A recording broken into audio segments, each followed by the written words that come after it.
70% जो अपार्टमेंट्स है बैंगलोर में आज, उनके पास कावेरी वाटर नहीं मिलता है। तो मोस्टली लेक से आते हैं, और बैंगलोर लेक्स की कंडीशन आपको पता ही है। वो मतलब इतने सारे लोग एप्पल को गाली दिए, टाइप सी कर दिया, लाइटनिंग कर दिया, ये कर दिया, वो कर दिया, माइक्रोमैक्स या लावा, मतलब जो आज इतना पॉपुलर नहीं है, उसने वो सब चेंजेस किए होते। क्या लोग उतना ही गाली देते? जब आप गरीब होते हो ना, तो आप दुनिया को बहुत ज़्यादा ब्लेम करते हो। जब आप अमीर होते हो ना, आप खुद को बहुत ज़्यादा ब्लेम करते हो। मैक्सिमम लोग इन्फोसिस, विप्रो, टीसीएस, आईबीएम जैसी कंपनीज में काम करने जाते हैं। 7 समुंदर बैठा कोई स्टीव है, गोरा आदमी है, जिसके लिए आप काम करोगे। मैं किसके लिए सॉल्व कर रहा हूँ? कोई 7 समुंदर बैठा स्टीव नहीं, यहाँ बैठा शंकर के लिए मैं सॉल्व कर रहा हूँ, जो कि मेरा जैसा ही है।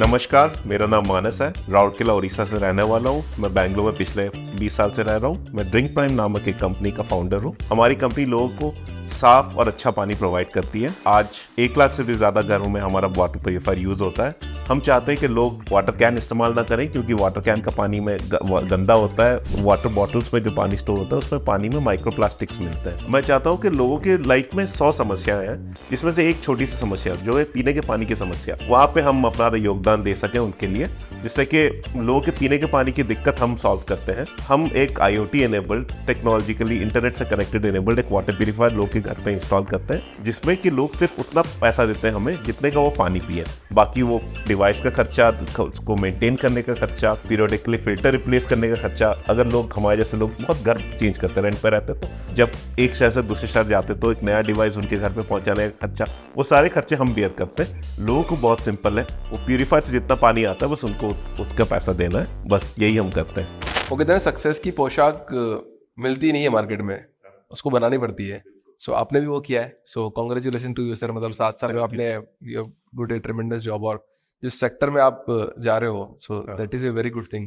मैं यहाँ से स्टार्ट करता हूँ इस बात को। मेरी जो प्राइवेटाइजेशन है, आप जो प्राइवेटाइजेशन कर रहे हो अभी पानी के अंदर लेके, ठीक है, सरकार स्कीम्स लाती है वाटर को लेके, जैसे कावेरी वाटर लेके आई, या फिर कहीं भी किसी भी स्टेट में कुछ लेके आती है। मेरा खुद का पर्सनल मानना है कि अगर आप प्राइवेटाइजेशन बहुत हद तक कर दोगे, तो सरकार की जो स्कीमें हैं, जो पानी को लेके, जो एक्चुअली लोगों को मिलनी चाहिए, मान लो आपके आज 1 लाख यूजर है, कल को 1 करोड़ यूजर हो गए, तो जो गवर्नमेंट को काम करना चाहिए था, जो स्कीम लानी चाहिए थी, और आपके प्राइवेटाइजेशन की वजह से जो गवर्नमेंट की स्कीमें हैं जो लोग इजीली यूज कर सकते थे, जैसे मान लो बस सर्विसेज है, अगर ओला, उबर और ये सब बहुत धड़ल्ले से चले, बहुत ज़्यादा चले, तो अगर आप प्राइवेटाइजेशन बहुत ज़्यादा हो गया इस चीज़ के अंदर, पानी जो कावेरी वाटर पीना चाहिए, ये पीना चाहिए, तो वो ऐसे भी कम हो जाएगा।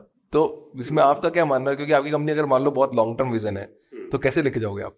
हाँ यार, तो मैं इसको ना मतलब मतलब आपने शायद सुनी होगी, शायद नहीं सुनी होगी। आई विल आंसर दिस के जैसे इलॉन मस्क बोलते हैं ना, Tesla was started to make sure कि हम लोग एक इलेक्ट्रिक फ्यूचर की तरफ जल्दी से बढ़ पाए। Similarly Drink Prime was started to give everyone access to safe, clean and healthy drinking water. सबको साफ अच्छा पानी मिले, इसलिए अपन शुरू किए। अगर पैसे बनाने होते, पैसे बनाने के और भी आसान तरीके हैं। This is possibly one of the hardest ways to earn money, जिसमें एक एलिमेंट ऑफ वाटर प्यूरिफिकेशन है, टेक्नोलॉजी समझने की बात है, IoT की बात है, डेट की बात है।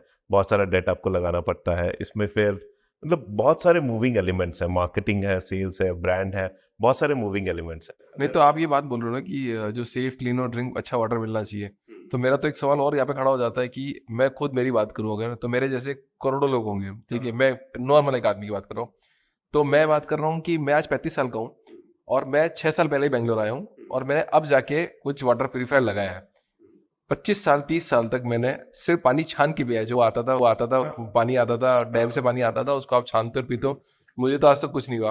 तो आप इसको एक सेफ, क्लीन और इस वाटर में क्यों लेके जाना चाह रहे हो? हाँ, अगर आप देखोगे, सबसे पहले मेरे घर पे ऊषा का एक कैंडल का फिल्टर आया करता था। ऐसे पानी ऊपर से भरो, नीचे से पानी आता, 3 कैंडल हुआ करते थे, वो आता था, स्टेनलेस स्टील का हुआ करता था। उसके बाद फिर हम लोगों ने देखा कि यूवी प्यूरीफायर्स है, उसमें एक्वागार्ड बड़ा नाम निकला। फिर उसके बाद फिर आरओ आया, आरओ में कैंट बड़ा नाम निकला।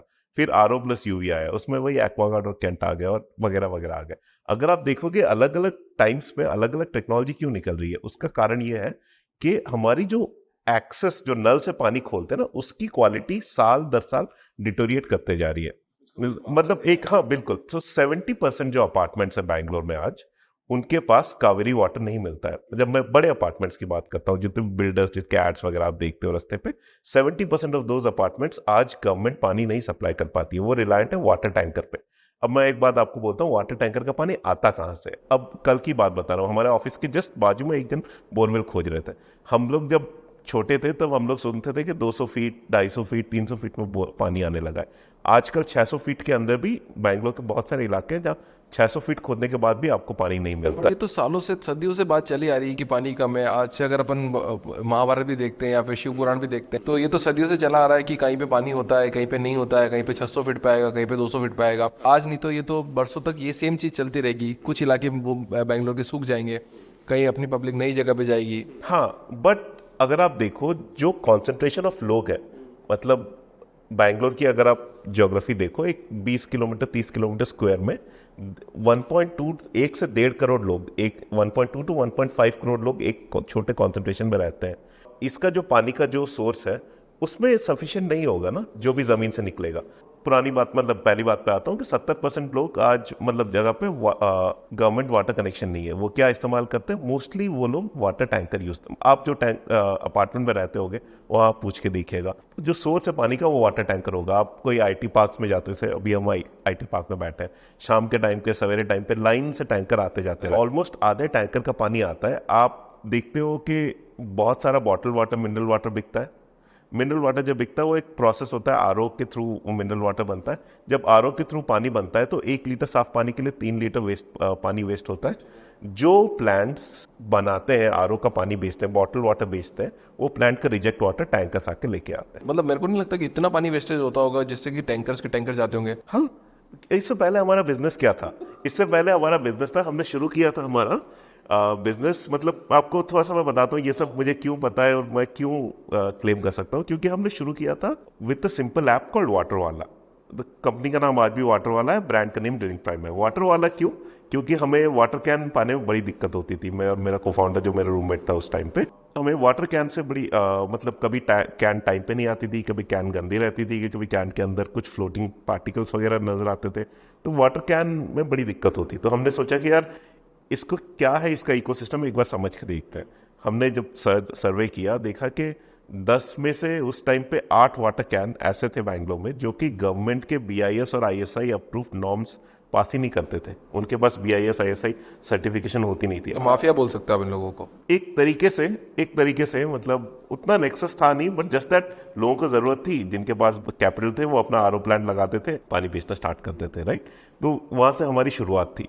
हम क्या किए थे, एक सिंपल ऐप बनाए थे। वाटर वाला मतलब कौन? जो वाटर लाकर आपको घर पे देगा ना, शुरू किया सिंपल थॉट प्रोसेस के साथ में, जैसे बाइक वाला, चाय वाला। बिल्कुल तो वैसे भी अपन बिल्कुल, भी बाइक वाला, चाय वाला, पानी वाला। मतलब पानी वाला नाम इसलिए नहीं रखा कि सिंगल ए रखें, डबल ए रखें, लोग क्या सर्च करेंगे उसमें कंफ्यूज हो जाएंगे। नॉर्मल थॉट प्रोसेस है अपन मतलब एंटरप्रेन्योर्स का, मतलब कि कहाँ से शुरुआत की जा सकती है। तो हम बात कर रहे थे हमारी ओरिजिन स्टोरी की कि वाटर वाला से हमने शुरुआत की। वाटर वाला से हमने शुरुआत की और उस टाइम पे हम लोग वाटर कैन डिलीवर करते। तो हमें पता है हम कौन सी डिस्टिलरी से वाटर कैन लाते थे। हमें मतलब 5-7 बड़े डिस्टिलरी थे जिनके साथ हमारे टाइप थे। हमें पता है वो क्या पानी, मतलब उनका रिजेक्ट पानी का क्या होता था। उसीलिए मैं बहुत श्योरिटी के साथ कह सकता हूँ कुछ पानी लेक से आता है, बहुत कम पानी अंडरग्राउंड से टैंकर में आता है। अगर टैंकर से ही अंडरग्राउंड का पानी आपको देना होता, वो बहुत फाइनाइट रिसोर्स है। आप टैंकर वाला भी बिजनेस कर रहे हैं ना, he has to find a larger resource के वो कर पाए, अगर वो हाँ कहाँ से पानी निकाल पाए। तो मोस्टली लेक से आते हैं। और बैंगलोर लेक्स की कंडीशन आपको पता ही है, वो बीच में बेलंदुर लेक या वर्तुल लेक में फोम वगैरह हुआ था, बहुत सारे ये हुए थे, वो आपको पता ही है बैंगलोर लेक्स की कंडीशन। अभी पिछले 5-7 साल में जब हमने शुरू किया ना, बैंगलोर के लेक्स पे अभी तक पब्लिक इंफ्रास्ट्रक्चर, रोड वगैरह पे उतने इंप्रूवमेंट नहीं हुए, बट बैंगलोर के जो पब्लिक शेयर्ड फैसिलिटीज हैं, जैसे लेक्स हो गए, पार्क्स हो गए, उस पर बहुत सारे लोगों ने बहुत अच्छा काम किया और गवर्नमेंट ने भी बहुत ज़्यादा सपोर्ट किया। तो आज बैंगलोर के लेक्स बहुत हेल्दी है। तो अपन शुरुआत करते हैं आपके वापस, मतलब हमने बात कर ली थोड़ी सी कंट्रोवर्शियल की, मतलब आपको ये आइडिया मतलब इसलिए आया क्योंकि आपको खुद को प्रॉब्लम फेस हो रही थी। बिल्कुल। मैं 5 साल जॉब कर चुका था बैंगलोर में, बीटेक किया, उसके बाद फिर MBA करने पौंडीचेरी गया, फिर एक 3-4 साल जॉब कर चुका था। तो जॉब में बहुत ज़्यादा मज़ा आ नहीं रहा था। क्यों नहीं आ रहा था, क्या रीजन? यार बहुत बड़ी कंपनी में जब आप बहुत छोटे पोस्ट पे होते हो ना, आपको करने के लिए बहुत ये बात सब बोलते हैं, मतलब मैं जितने भी एंटरप्रेन्योर से बात करता हूँ सब सेम लैंग्वेज यूज़ करते हैं कि भाई क्या बड़ी कंपनी में छोटी मछली बन के जीने में कोई मज़ा नहीं है, छोटे तालाब में बड़ी मछली बन के जियो उसमें बड़ा मज़ा है। नहीं, और एक एंगल भी आपको बोलता हूँ ना, ऐसा नहीं लगता था, मैं जैसे नौकरी करता था, मेरे को तो मेरी नौकरी बड़ी प्यारी थी, मैंने कहा यार पैसे आ रहे थोड़े बहुत तो पहले बहुत चलेंगे। एक तो पैसे आ रहे हैं, बट लकीली ना, मतलब जिस मिडिल क्लास फैमिली से मैं बिलोंग करता हूँ, मेरे पापा मम्मी कभी मेरे ऊपर निर्भर नहीं थे कि घर कैसे चलेगा, मतलब बेटा नौकरी करेगा तो हम घर चलेंगे, वैसे नहीं। मेरे पापा मम्मी दोनों वर्किंग हैं और एक डिसेंट फाइनेंशियल बैकग्राउंड से आता था। तो ऑब्वियसली रोटी कपड़ा मकान जब आदमी का सेट हो जाता है तो आदमी क्या सोचता है कि आदमी कैसे जीवन में तरक्की करे, कैसे मजा खोजे, राइट। तो उस हिसाब से हमारी कोशिश। अब आपका कोई को फाउंडर और भी कोई हाँ, मेरी एक को फाउंडर है जिनका नाम विजेंदर है, तो हम लोग दोनों साथ में ही। तो दोनों ने साथ में, दोनों एक साथ बैचमेंट है क्या आप? नहीं, तो वो इंडियन इंस्टीट्यूट ऑफ साइंस है। हम लोग दोनों प्रोफाइल वाइज बहुत अलग है। मैं एक sales business development MBA background से हूँ और वो टेक्निकल बैकग्राउंड से है। सारा रेवेन्यू पार्ट आप हैंडल करते हैं? हाँ, तो मैं सारा पैसा आपके पास है? हाँ, तो फिर आपको भी तो revenue part, customer service part, ये ग्रोथ पार्ट ये मेरे पास है। और उनके पास टेक है, ऑब्वियसली प्रोडक्ट है, आर ओ कैसा बनना चाहिए और ऐप कैसी होनी चाहिए, वो सब पार्ट्स वो हैंडल करते हैं। तो मतलब पूरा बिजनेस मॉडल के बारे में बताओ ना, मतलब जैसे आप अगर लेमैन लैंग्वेज में समझाना चाहते हो तो क्या है, कैसे करते हैं? हाँ, तो बिजनेस मॉडल हमारा बड़ा सिंपल है यार। एज ए कस्टमर ना, आपके लाइफ में 10 चिंताएं हैं। ड्रिंकिंग वाटर का चिंता आप हमें दे दो, हम आएंगे आपके घर पे एक प्यूरीफायर इंस्टॉल कर देंगे। आप जैसे प्यूरीफायर से पानी पीते हो वैसे हमें पैसे दो। मान लो मैं ये नहीं बोलता कि, मतलब बहुत सारे लोग बोलते हैं पानी आपने कर दिया, आप क्या, आप फ्रिज भी दोगे रेंट पे, आप ये भी दोगे रेंट पे? नहीं, पानी एक अकेली चीज़ है जो रेंट पे डिजर्व करती है, बाकी चीज़ें डिजर्व नहीं करती। उसका कारण मैं बताता हूँ। एक फ्रिज आपने 20,000 रुपये का खरीदा, 5 साल में आपका खर्चा क्या हुआ फ्रिज के पीछे? मोस्टली 20,000 रुपये होगा, अनलेस जो आपने खरीदा वही आपका एक्सपेंस है। एक वाटर प्यूरीफायर आपने खरीदा मान लो 15,000 रुपये का, हर साल आपको 5,000 रुपये खर्चा करना पड़ेगा उसके मेंटेनेंस में। हाँ, तो जब आप एक फ्रीक्वेंट मेंटेनेंस, जो कि 1/3 ऑफ द प्रोडक्ट कॉस्ट बन जाता है, अगर उस हिसाब से आप देखो, तो फिर आप कैसे कमाओगे? आपको भी तो वो खर्चा करना ही पड़ेगा ना। हाँ, तो उसीलिए आप देखो, दो चीज़ें हैं। पहला है, एक कस्टमर के पर्सपेक्टिव से प्यूरीफायर प्रोडक्ट में बहुत कम प्रॉब्लम्स आती है, सारे प्रॉब्लम आती है सर्विस रिलेटेड, क्योंकि हमारा प्रोडक्ट वैसे भी सब्सक्रिप्शन पे है। जब कस्टमर को पसंद ना आए वो कभी भी लौटा सकता है। तो हर दिन हम उठते हैं एग्जिस्टिंग कस्टमर को कैसे खुश रखें, वो ऑब्जेक्टिव से, जबकि बाकी कंपनीज उठती है इस ऑब्जेक्टिव से कि नया कस्टमर कैसे लाए। मेरा जो मान लीजिए कि पीएनएल है ना, मेरे पीएनएल में मेरे कुछ 1 लाख से ज़्यादा कस्टमर्स हैं आज। जब तक वो 1 लाख कस्टमर्स है, मेरे पास जो पैसा जनवरी में आया वही पैसा फरवरी में आया, वही पैसा दिसंबर में आएगा। तो वो 1 लाख घर कैसे खुश हों, वो मेरा प्राइमरी रिस्पॉन्सिबिलिटी है।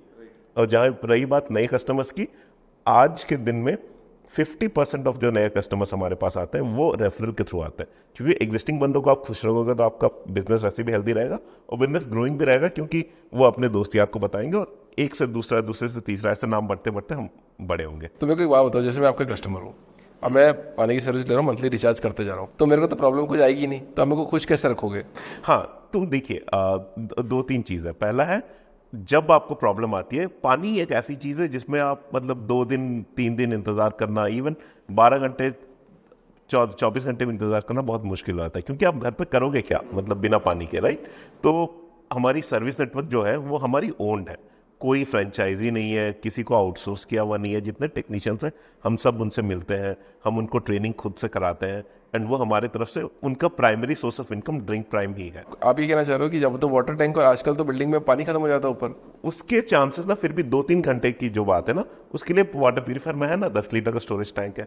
तो आप मेरे को बताओ कि कस्टमर 1 लाख कस्टमर है आपके पास, कस्टमर तो ऑलरेडी हर मंथली बिलिंग करता जा रहा है कंटिन्यू, तो ऐसे कितने कस्टमर है जो आपके पास वापस कंप्लेन के लिए आते हैं? बहुत सारे लोग आते हैं। कंप्लेंट्स क्या होती है ना, कुछ लोगों का प्यूरीफायर चलते चलते बिकॉज ऑफ पानी का फ्लक्चुएशन, समर टाइम की बात बोलता हूँ मैं। समर टाइम में क्या होता है, हमारा वाटर टेबल और नीचे चला जाता है, हमारे इनपुट वाटर सोर्सेस और घट जाते हैं, तो पानी बहुत हार्ड हो जाता है। Because of the hard water बहुत सारे लोगों के घरों पे पानी का टेस्ट चेंज होता है।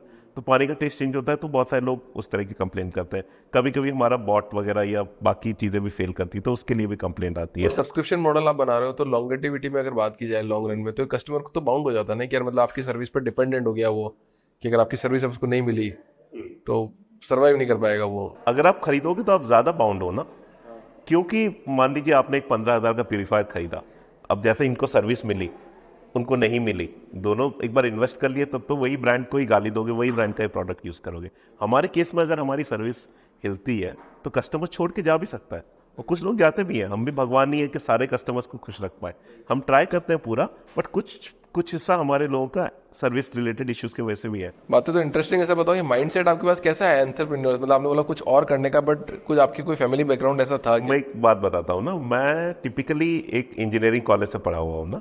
इंजीनियरिंग कॉलेज में क्या होता है कि मैक्सिमम लोग इन्फोसिस, विप्रो, टीसीएस, आईबीएम जैसी कंपनी में काम करने जाते हैं। इसमें क्या होता है कि कोई सात समुंदर बैठा कोई स्टीव है, गोरा आदमी है, जिसके लिए आप काम करोगे, और वो अगर आपको अपने ऑफिस बुला लिया, जो कि ऑन साइट बोलते हैं, तो आपकी जिंदगी का लक्ष्य वो है, आपने वो ओवरकम कर दिया। पहली बार मैंने देखा हमारा टैलेंट, इंडिया का टैलेंट इंडिया के काम ला रहा है। मैं किसके लिए सॉल्व कर रहा हूँ? कोई सात समुंदर बैठा स्टीव नहीं, यहाँ बैठा शंकर के लिए मैं सॉल्व कर रहा हूँ, जो कि मेरा जैसा ही है। तो पहले तो this is a very valuable और वेरी पावरफुल थिंग कि यार मैं अपनी जिंदगी अपने जैसे लोगों का थोड़ा सा लाइफ एक छोटे से एरिया में इंप्रूव करने में लगा रहा हूँ। परसों कोई इवेंट हुआ था, उसमें विजय शेखर शर्मा ने भी यही बात बोली थी कि एंटरप्रेन्योर बन तो रहे। पहले तो ऐसा होता था कि सब बाहर चले जाते थे। एक एक जनरेशन के पास एक एक करियर अपॉर्चुनिटी थी, जो कि उनको थोड़ा सा मतलब एक्सपोनेंशियल रिजल्ट थी। सबसे पहले होती थी सरकारी नौकरी, जो आईएएस अफसर थे बहुत पहले, वो वैसे होते थे कि आईएएस अफसर बन जाए तो लाइफ सेट है। उसके बाद इन्वेस्टमेंट बैंकर आए, उसके बाद ये आईटी सर्विसेज कंपनी में आए, आजकल एंटरप्रेन्योर है। द ओनली डिफरेंस इज, मतलब इन्वेस्टमेंट बैंकर बोल दो या फिर वो आईटी सर्विसेज कंपनी बोल दो, वो कोई बाहर के कस्टमर्स के लिए, बाहर की इकोनॉमी के लिए अपना टाइम लगा के अपना ये करके ये कर रहे थे। बट अगर इंडिया को डेवलप होना है तो इंडिया के लोग इंडिया के लिए काम करेंगे, तभी तो डेवलप हो पाएंगे। तो उन्होंने भी ये बात बोली कि सब लोग बाहर जा रहे थे, अभी सब छोड़ दिया, एंड नाउ सब लोग कम से कम एटलीस्ट कंट्री को कंट्रीब्यूट कर रहे हैं। और उनको ही मेरा सल्यूट है कि एटलीस्ट तुम कहीं बाहर जाके कोई दूसरों के लिए तो नहीं काम कर रहे हो, कंट्री को ग्रो करा रहे हो। तो पहले देश है, बाद में आपकी खुद की इंडिविजुअलिटी है। बिल्कुल बिल्कुल, मैं इस चीज़ को कम्प्लीटली मानता हूँ। इनफैक्ट ये बहुत बड़ा रीज़न था मेरे मतलब स्टार्टअप करने के पीछे, क्योंकि पहली बार मतलब मैं कुछ ऐसा बना रहा हूँ और एक फीडबैक लूप भी जल्दी मिलता है ना।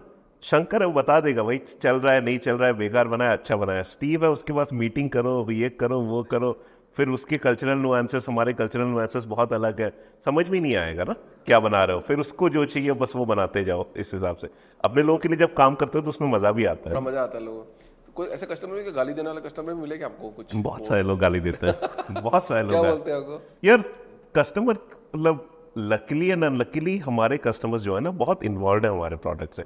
हम उनकी ज़िंदगी का एक बहुत अहम हिस्सा है। तो जब भी मतलब मान लीजिए जो अहम हिस्सा होता है ना वही गाली खाता है, मतलब they care about it a lot, they care about their health a lot, they care about their drinking water lot.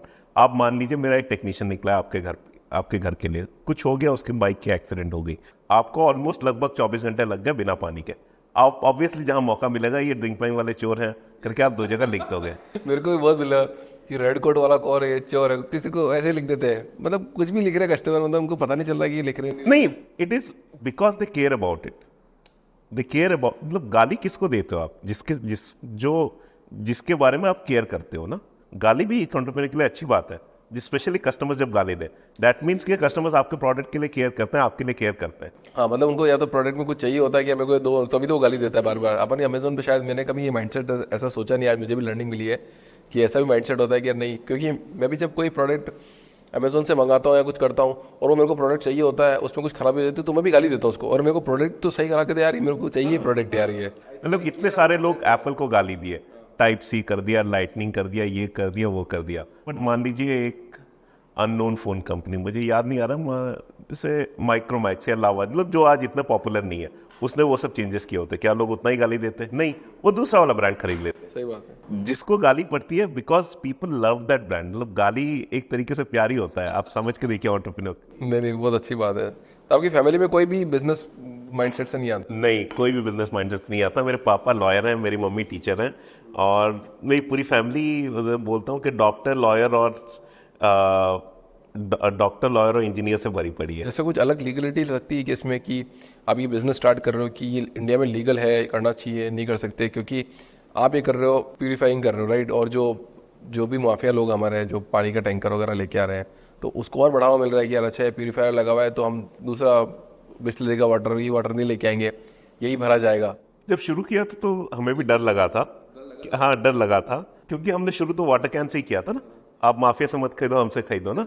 मगर लकीली मैं बैंगलोर के बारे में ये चीज़ बहुत गर्व से बोल सकता हूँ, आज तक हमने 1 रुपया घूस किसी को नहीं दिया कभी, मतलब बेकारण से हमें पुलिस ने तंग नहीं किया कभी, कुछ भी नहीं। दो चीज़ है, एक तो ईज ऑफ डूइंग बिजनेस बहुत ये है, और यहाँ के जो लोग हैं, जो हम और आप ही बोल सकते हैं, बहुत ओपन है कि यार नया क्या किया, अगर मुझे समझ में आता है कि मेरे काम आता है तो मैं इसको जरूर अडॉप्ट करूँगा। मतलब जब आप मार्केट में प्रोडक्ट को फेंक देते हो कि भाई क्या आप मार्केट में इसको चला के देखते हैं, मार्केटिंग करते हैं, इसकी क्या अडोप्शन क्या है, इसका कस्टमर क्या ले रहा है, पहले तो गट फील बोलती है यार कि यहाँ चलेगा ये, कि यार इस पर्टिकुलर प्रोडक्ट को हम पूरे पैन इंडिया में चला सकते हैं या वर्ल्ड वाइड चला सकते हैं। फिर धीरे धीरे किसी सिटी में जाते हैं तो हमारी गट फील बोलती है यार ये सिटी में चल सकता है, क्योंकि अब जैसे जयपुर जैसी सिटी में शायद कम चले या भीलवाड़ा जैसी सिटी में शायद कम चले, क्योंकि वहाँ पे लोगों को वो चाहिए कि यार वहाँ पानी आ रहा है हमारे तो, और तीसरे दिन में पानी आता है उसको छान के हम पी लेते हैं। आज तक भी वही माइंडसेट है ज़्यादातर, बहुत ज़्यादातर। तो आपकी गट फीलिंग वहाँ पे काम करती है नहीं करती है? मेरे हिसाब से एक अच्छा फ्रेमवर्क आपको ये प्रॉब्लम सॉल्व करने के लिए आपको ऐसा दिखना चाहिए कि आपको अपने प्रॉब्लम से प्यार करना है, अपने सोल्यूशन से नहीं, या अपने प्रोडक्ट से नहीं। अगर लोगों को पानी की प्रॉब्लम है कहीं पे भी है तो ये प्रोडक्ट चलेगा। वाटर क्राइसिस आ गया तो किसी दिन, अगर इनपुट वाटर क्राइसिस आ गया तो हमारे पास और ज़्यादा प्रॉब्लम है, मेरी कंपनी चलेगी नहीं चलेगी, हम रहेंगे कैसे? राइट, तो वाटर क्राइसिस तो मतलब सबसे बड़ा मतलब वो है कि यार अगर, जैसे मैंने सुना था जोहान्सबर्ग में पानी खत्म हो गया था, मैंने सुना था चेन्नई में भी वाटर टेबल बहुत कम है और थोड़े साल का ही रनवे बचा है। ऑब्वियसली ये सब में फिर लेक रिजुविनेशन, फिर तो आपके लिए वो हो गया कोविड जैसा सिचुएशन आपकी कंपनी के लिए भाई साहब? मतलब मेरी कंपनी बहुत, मतलब कोविड में भी ना हमारी कंपनी, हमारी दुनिया बहुत छोटी है, मतलब बाहर की दुनिया में जो प्रॉब्लम्स आ रहे हैं, हम पर्सपेक्टिव में आप निकाल के देखो तो कुछ भी नहीं है ना। अगर पानी नहीं है तो लोग कैसे रहेंगे, वो बड़ी है, मतलब वही कंपनी रहेगी नहीं रहेगी, इवॉल्व करेगी। शायद हम एयर टू वाटर करें, जो कि बहुत पॉपुलर टेक्नोलॉजी बनती जा रही है, अपन भी एक्सपेरिमेंट कर रहे हैं उसके अराउंड। क्या है मतलब क्या क्या है? यार आप एसी चलाते हो घर पे, एसी का जो आउटलेट डक्ट निकलता है उससे आप देखोगे टप टप टप टप पानी गिरता है, तो प्रोसेस बोलते हैं कंडेंसेशन। हाँ, कंडेंसेशन से क्या होता है कि मॉइस्चर जो होती है पूरे एटमॉस्फेयर में उसको कंडेंस करके वहाँ से पानी निकलता है। वो प्रोसेस में जो ठंडगी होती है वो उसके थ्रू आज अपन एक एसी कमरे में बैठे हैं। टेक्नोलॉजी कोर वही है, सेम है, बट एसी की तरह नहीं होगा। यहाँ से ठंडा नहीं निकलेगा, पीने का पानी निकले? पीने का पानी निकलेगा, एकदम साफ पानी निकलेगा, क्योंकि आप वाटर वेपर को वाटर में कन्वर्ट कर रहे हो ना। तो ऐसी कोई टेक्नोलॉजी ऑलरेडी है या फिर आप? वैसी टेक्नोलॉजी है, आजकल बहुत पॉपुलर भी हो रही है। ये टेक्नोलॉजी में एक ड्रॉबैक है आज कि इतना इलेक्ट्रिसिटी लेता है। मतलब आप एक बार सोच के देखिए ना, आपके घर पे अगर 1000 रुपये का इलेक्ट्रिसिटी बिल आता है, 700 रुपये एसी की वजह से आता होगा। अगर एसी से आप कितना पानी निकलता है, आपका दिन में शायद 1 गिलास पानी निकलता होगा, अगर आप उसको मेजर करके देखोगे। अगर आप 5 लीटर 10 लीटर 20 लीटर पानी सिर्फ एटमॉस्फेयर से निकालोगे ना, पर लीटर कॉस्ट जो इलेक्ट्रिसिटी का ही है वही 5-7 रुपए से ज़्यादा जा रहा है। तो बहुत जल्दी रिन्यूएबल सोर्सेस और बाकी सोल्यूशंस भी आएंगे, ये भी कंडेंसेशन का प्रोसेस, ये भी एनर्जी एफिशिएंट बनता जाएगा, जैसे एसीस भी बनते जा रहे हैं। तो ऑब्वियसली फ्यूचर जा रहा है उस तरफ, बट आज के दिन में क्या हम और वो आप इस्तेमाल कर सकते हैं वो टेक्नोलॉजी, थोड़ा मुश्किल है। मतलब शायद हमारे बच्चे कर रहे हैं, मतलब हाँ, मतलब जब तक पानी खत्म हो जाएगा ना तब तक आई एम श्योर कि ये टेक्नोलॉजी इवॉल्व हो चुकी होगी। अगर इवन तो कुछ ना कुछ निकाले। जैसे आप दुबई की बात करें, वहाँ पे पानी नहीं हो तो समुद्र के पानी को मीठा, खारे पानी को मीठा बना दिया उन लोगों ने। डिसैलिनेशन है। हाँ, और एक चीज़ मैं बताता हूँ ना, मतलब ये जो वाटर क्राइसिस है ना, बहुत हद तक वो सॉल्वेबल है। उसका एक डेटा पॉइंट आपको देता हूँ ना, हम जो पूरे लोग हैं कि जो रेन वाटर आती है हमारे सिटीज़ में, उसका लगभग 3 से 5% ही हम यूटिलाइज करते हैं। 95% रेन वाटर या तो बह जाती है, बाढ़ आती है, क्योंकि पूरा सिटी को हमने कंक्रीट कर दिया है, कहीं ज़मीन में जाने के लिए उसके पास जगह नहीं है, तो वो जाती है हमारी सड़कों पे जमती है, फिर उसके बाद फिर जाके वो समुद्र में मिल जाती है। अगर वो 3 से 5% को अगर हम कुछ करके रेन वाटर हार्वेस्टिंग के साथ, आजकल अपार्ट से मैंडेटरी हो गया है, बाकी कुछ चीज़ें इनिशिएटिव्स आ रही है, वो सब करके अगर हम लोग एक टाइम आए कि हम लोग 10% जो पानी बरसता है उसको हम लोग यूटिलाइज कर पाए, कभी पानी का प्रॉब्लम होगा ही नहीं। हाँ, वही बेटर है, क्योंकि देखो मेरे को लगता है जो इंडिविजुअल हाउस ओनर्स है, मतलब मेरे को तो याद है जब मैं छोटा था तब सबसे हम लोगों ने तो वो हार्वेस्टिंग वाला ऊपर डाल दिया, उसको नीचे टैंक बना दिया 7000 लीटर का, और जितना बारिश आती वो हमारे तुरंत टैंक रिफिल होता रहता। तो हम तो कब से यूज़ कर रहे हैं, पर अपार्टमेंट्स में शायद ये प्रॉब्लम है कि लोग कितना यूज़ करें, कैसे यूज़ करें। हाँ, ये सब प्रॉब्लम्स रैपिड अर्बनाइजेशन की वजह से हुई। मतलब एक सिटी जहाँ 10 लाख 20 लाख लोग रह रहे हैं, वहाँ जब 2 करोड़ लोग रहते हैं तो थोड़ा सा सिटी को भी एडजस्ट होने में टाइम लगता है। आई स्ट्रांगली फील कि हमारी सिटीज अभी वो एडजस्टमेंट फेज से जा रही है। अगले 10 साल पिछले 10 साल से बहुत अच्छे होने वाले हैं हमारे। Great sir. और बताइए मतलब कैसी अदर जर्नी में, मतलब इस पूरी एंटरप्रेन्योर जर्नी में क्या आपकी लर्निंग रही, और क्या आपने मेजर चीज़ क्या सीखी इसके अंदर? मैं एक चीज़ बोलता हूँ ना, जब मैं शुरू किया था एंटरप्रेन्योरशिप, मतलब ये उनको ही बोलना चाहता हूँ जो शायद ये देखेंगे भी, कि मुझे लगता था कि अगेन मैं कोई IIT IIM से पढ़ा हुआ नहीं हूँ। मेरे पुराने पॉडकास्ट में ये थोड़ी डिस्टर्ब करने के लिए, पर मेरे पुराने पॉडकास्ट में किसी ने बोला कि जो सबसे ज़्यादा डिस्टर्ब करने वाली जो लोग हैं ना, वो IIT IIM वाले हैं, और नॉर्मल लोगों को बहुत ज़्यादा डिस्टर्ब कर रहे हैं क्योंकि उनको फंडिंग में प्रॉब्लम है, चीज़ों में प्रॉब्लम है, उनकी अडेप्टेबिलिटी में प्रॉब्लम है। नहीं, तो वही तो जब मैं शुरू कर रहा था ना, मैंने भी ऐसे ही सुना था कि यार आपको एक पेडिग्री होनी चाहिए, या आप एक स्टार्टअप में 3-4 साल 5 साल काम करने चाहिए, तभी आपको फंडिंग मिलेगी, VC आपका CV देखता है, वगैरह वगैरह वगैरह वगैरह, बहुत सारी चीज़ें सुनी थी। प्रैक्टिकली जब मैं ज़मीन पर उतर के देखा, VC बस आपका बिजनेस देखता है, और बस ये देखता है कि आप में कितना जज्बा है।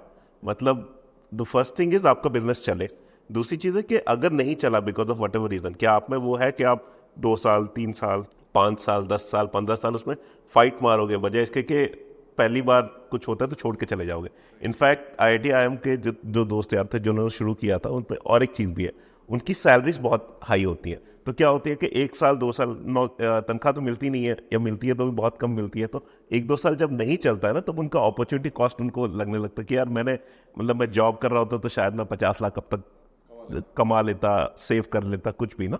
एक गरीब अमीर के ऊपर मैं अपना एक थॉट बताता हूँ ना, जब आप गरीब होते हो ना तो आप दुनिया को बहुत ज़्यादा ब्लेम करते हो, जब आप अमीर होते हो ना आप खुद को बहुत ज़्यादा ब्लेम करते हो। इसीलिए अमीरों में ज़्यादा डिप्रेशन पाया जाता है गरीबों के थ्रू। मतलब गरीब हो तो आप बोलोगे सर्कमस्टेंस खराब है, बॉस खराब है, ये खराब है, सरकार खराब है। जब अमीर आप हो गए हो तो आपको लगता है कि आप ही खराब हो। मैं बिलीव करता हूँ कि यार कुछ नहीं करना ज़्यादा बेटर है कुछ करने से। मतलब जैसे कोई बिजनेस चल रहा है तो सिर्फ मेरे पे डिपेंडेंसी, मैं ही सारी चीज़ें करूँ, मेरे अस्तित्व होगा तो ही काम चलेगा, तो वो मैं उस फिलोसफी बिलीव नहीं करता हूँ। मैं बोलता हूँ कि मैं सिट बैक करूँ, मैं पीछे रहूँ, लोगों को आगे बढ़ाऊँ, वो ज़्यादा काम करें, तो वो ज़्यादा बेटर। बिल्कुल, मेरे 2 मेंटर्स थे, मैं उनको छोटी सी आपको बताता हूँ ना। पहला मेरे जॉब में एक मेंटर थे, वो बोलते थे यार मानस, मेक योरसेल्फ इंडिस्पेंसिबल। इंडिस्पेंसिबल का मतलब होता है कि बिना तुम्हारे ये प्रोसेस चले ही ना, ताकि जब डाउन साइजिंग ये वो का टाइम आए तो आप को कोई निकाल ना पाए। मतलब आजकल जब अपनी कंपनी चला रहा हूँ तो आई फर्मली बिलीव दिस कि आप जितना हो सके अपने आप को रिडंडेंट करते जाओ, ताकि आप नए प्रॉब्लम्स ले पाओ। कुछ नहीं, एक एंटरप्रेन्योर के लिए खाली टाइम अच्छा टाइम होता है, वो सोचने का टाइम मिलता है। क्योंकि उसको चलाना ना, उसको विजन देखना है आगे जाना कहाँ पे है। घोड़ा चलाते हैं अपन, जब घोड़े को जब आप बैठते हो तो इंस्ट्रक्टर बोलता है कि आप आगे देखो, सामने देखो, आप इधर उधर देखोगे तो गिर जाओगे, तो जब सामने देखोगे तो घोड़े को चला पाओगे। तो कंपनी है जिसको आप चला रहे हो तो हमेशा आगे ही फोकस रखना पड़ता है। आप इधर उधर पीछे देख लोगे तुरंत। घोड़ा और बिजनेस दोनों एक जैसे ही है, कभी भी लात मार देते हैं, बहुत ध्यान रखना पड़ता है आपको। नहीं, और हमारे VC सर्कल्स में तो दूसरी कहावत चलती है, run before you can walk. कैसे बताओ? पहले आप T20 खेलो, फिर आप टेस्ट खेलो। क्योंकि जब कंपनी इनिशियल फेज में होती है ना, आपको एक इम्पैक्ट बनाना पड़ता है, आपको एक नाम बनाना पड़ता है, आपको एक ब्रांड बनाना पड़ता है। जब बन जाती है ना, उसके बाद अगर आप उतने बड़े रिस्क लोगे ना, तो जो बना हुआ है वो भी चला जाएगा। लेगेसी बिजनेस तो बहुत स्लोली, बहुत आराम से धीरे बनते हैं। आजकल की जो दौर आप बात कर रहे हो कि एकदम से मैं आया, 10 करोड़ रुपए की फंडिंग उठाई, मैंने मार्केट में डाल दी, 10 करोड़ रुपए, ये लो प्रोडक्ट चलेगा, ठीक है, नहीं चलेगा तो बंद कर देंगे। नहीं, सिर्फ फंडिंग की बात नहीं, आप एक एंगल फंडिंग से देख रहे हो, मगर मान लीजिए एक कॉम्पिटिटर, एक बहुत बड़ी कंपनी है, उसको एक प्रोडक्ट बनाने में 1.5 साल लग गए। अगर मैं उतने 1.5 साल में वो प्रोडक्ट बनाऊं तो क्या मैं जिंदा रहूंगा?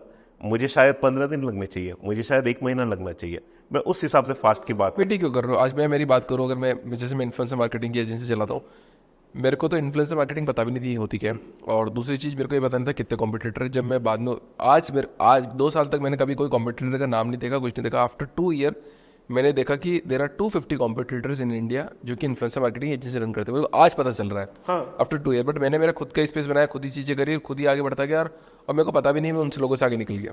हाँ, बिल्कुल बात सही बोली आपने। मैं कंपटीशन से बेटर बनाने की बात नहीं कर रहा हूँ, मैं इस हिसाब से बेटर बनाने की बात कर रहा हूँ कि यूज़र को ये प्रोडक्ट चाहिए, ये फीचर चाहिए। मान लीजिए कुछ भी फीचर हो सकता है ना, तो वो फीचर अगर मैं बाद में बनाया, मेरे को लगता नहीं कि मतलब ये तो वो बात हो गई कि मेरे को उससे रेस लगानी है।